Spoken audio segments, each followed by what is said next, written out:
It's a remarkable story. And my father, he came to Canada after the war, after the First World War, and it was a terrible time to have employment, and there was a world epidemic of flu, and he had a brother by chance who'd come earlier, and he went to Alberta and settled there, and so my father thought, well, there's no employment for me.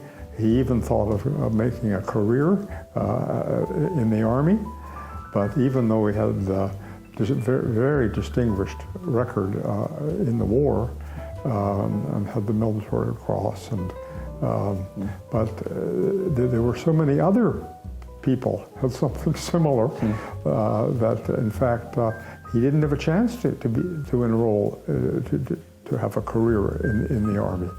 And so he didn't, but he had a very, very strong academic program. He was the gold medalist in mathematics and science at Glasgow University. And so he was top of his class and got the Cunningham Gold Medal. And then he wondered what he would do. So he decided that maybe the best thing would be to go to Canada and find his brother, who was farming in Alberta. He had his credentials to become a teacher. And so he taught in one-room schoolhouses and in very primitive situations. And but one day he saw an advertisement in the newspaper, and it was for a teacher. They were looking for one in Victoria at this fairly new school called University School, which was actually a military school in its very early days. And my father, of course, had been an Army officer, and he had a very strong academic record, and he got a very good record from teaching in Saskatchewan.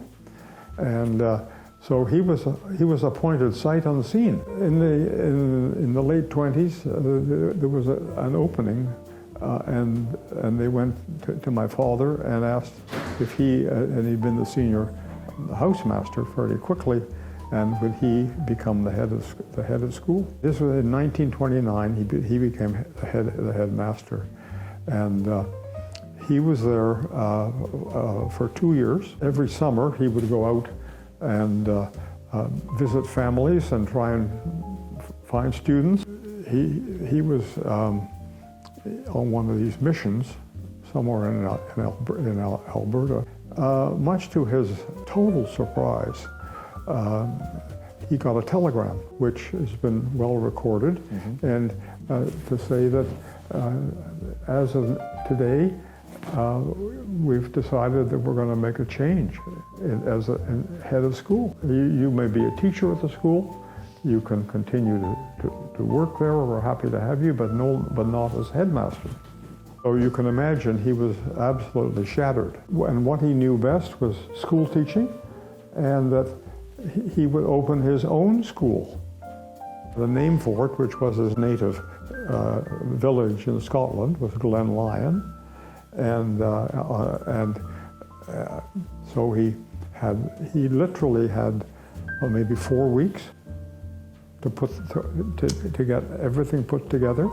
He managed to do this, and then he had to find pupils, and there were a few that were at University School who came over to him. A few. September rolled around. A month later, he had 13 boys. He was fortunate to find on St. David Street, which is very close to the present Beach Drive campus, there was quite a large house, and that had been a boarding house for Norfolk House School. If we go to chapter 2, one of his pupils lived in Machosen.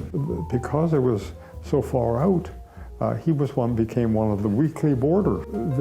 This young lad was at school, and as it turned out that and it was in Ottawa. That was eventually going to be my mother and my father's wife. And And the remarkable story is that she came out for a week's visit from Ottawa. She had she was just a few years younger than he was, and but she had a very good job in Ottawa. She was very highly regarded as a secretary, and she came out and met her and stayed with her sister for a week. And the first day, her sister did a little matchmaking, and she invited my father out out for dinner. He saw her every day for a week, and at the end of a week, she had to go back to Ottawa to her job, and she told her sister, he said, "Well, Ian Simpson has proposed marriage to me."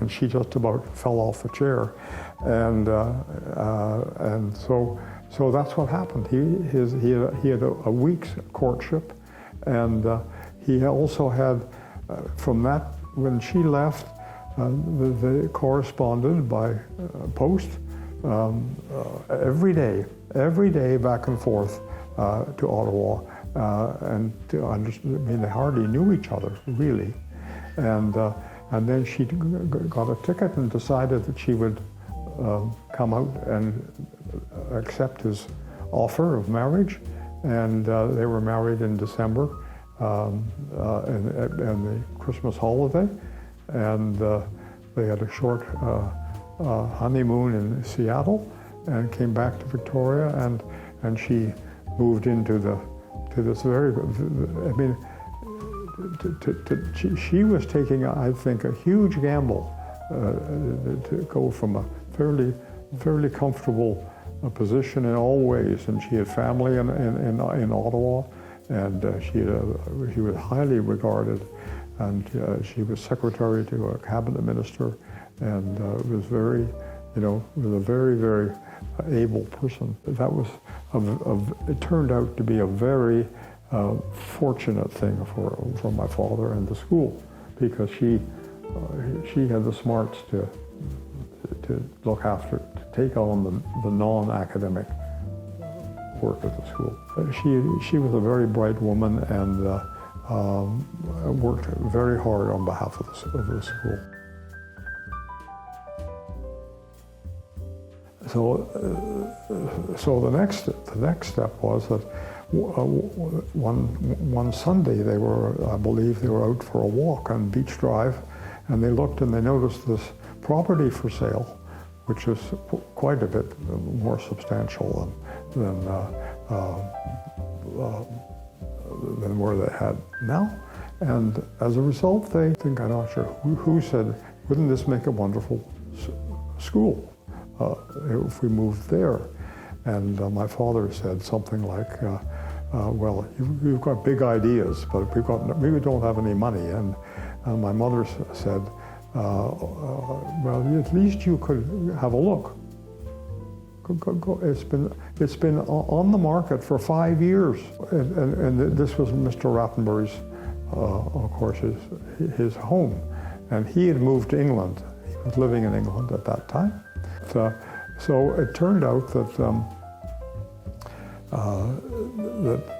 they saw the Royal Trust, and they were very anxious to sell. So they sat down, and they didn't really have any money, but they had a bond or two, and they had something, and a little bit of money, and they ended up striking a bargain or a deal, and they purchased it I think in May of 1934. So that's the early story, and they moved, of course, to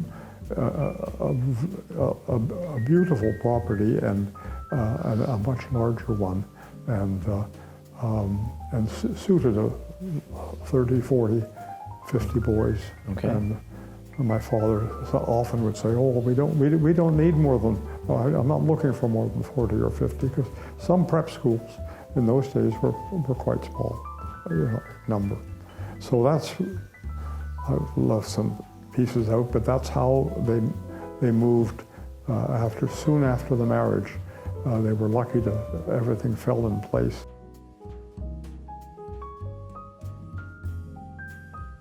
In 1960, I finished my university. I did my education at Oxford, so I was very fortunate to have that background.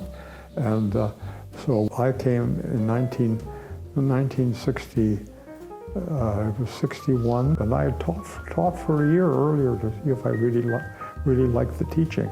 When I came back from Oxford, I think he was the headmaster, and then within 2 years, he was getting older then, and he was born in 1891. So you can figure out the math. He made me his assistant, and in 1964, for the first 2 years I was his assistant, and then he said to me, I think time I should retire. And so I became headmaster at the age of 28. Well, that came about because after I'd been there 5 or 6 years, I realized a couple of things. That we had some very good teachers at the school. We were fortunate. I realized that if we were going to keep these people, because they would move on and be attracted elsewhere, we had to step up and match other places. And I knew that in the long term, I didn't know what my future was going to be. And I thought, really, so I called a meeting of the prominent supportive parents. Okay. And a few old boys, just a small group of maybe a dozen. And I said, I want you all to think about the idea of the school becoming a not-for-profit trust in perpetuity. And this will involve putting a price tag on the property, and you have to raise some money, which was difficult. And Keith Walker helped with that when he came, and he came in 1970. But he was very experienced, and he was another example of a very experienced and able teacher and so on. So that's how it became, because I decided that for the future, that the only way to go was to become a not-for-profit school. And that's really what, without that, we would not be where we are today. Very true.